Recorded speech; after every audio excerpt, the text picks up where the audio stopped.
you still getting more, just be grateful. Oh, for the money where I give this guy, I dey come. If you still getting more, just be grateful.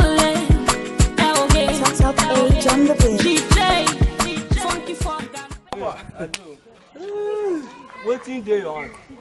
My rice and stew. Where you for see rice? And now yeah, I be the do this thing. What? Funka? What? I hear me to me, but me. Apostle will hear of this.